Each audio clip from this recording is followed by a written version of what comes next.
I think that's very helpful information, everything you just said. I completely agree with you.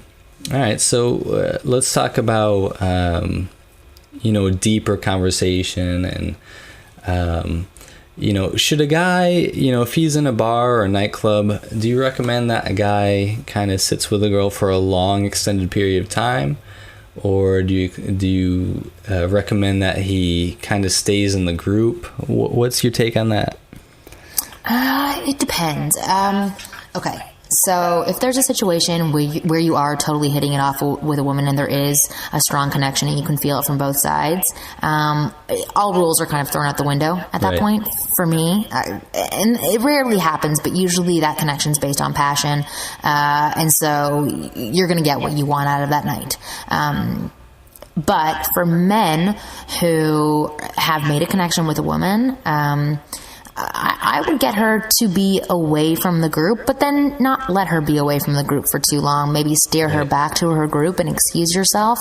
The one thing that I do like in an interaction with guys, when I was dating, and even now when I'm out, obviously it's part of my job, so I still go out and flirt, and I know when I'm attracted, even though I have a fiance, I can still feel the same things that women feel. I just don't, act further on it. But I always like when a man doesn't reveal a lot to me. Like he gives me the information that's needed and he holds on to stuff for himself. Like when a man starts pouring, I call it throwing up on a woman. When he starts throwing up on a woman, it's like the biggest turnoff to me in the entire world. Like that's how I bond with my female friends. Usually if I meet a woman, I'll go huddle in a corner with her for half an hour and see how many times we can say, oh, me too, me too, me too. That's how we connect as women.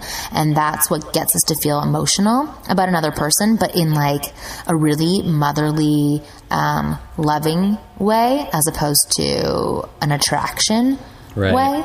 So yeah, I don't like when men throw up on me. I do. Obviously the same way that you feel when someone throws up on you, you want to throw up too. And you want to get away from that situation as fast as possible. So for men, I tell them to hold on to themselves and hold on to the information and just be careful who you're giving stuff to. Be really picky about who you give stuff to. Give your time to, give your attention to, give your words to, give your background to. A woman that you just met for 15 minutes doesn't deserve to be at a higher worth level than yourself. So I just say to hold back and be careful. And again, that's attractive to women. Right. That's a huge piece, actually. The idea of leaving stuff for her to figure out later, or leaving things for her to earn.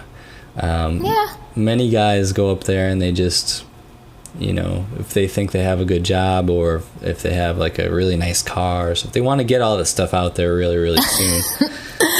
Yes, definitely. I took as I said, a course last weekend, and they asked all the women in the room, what is the one thing that turns you off the most when a man approaches you?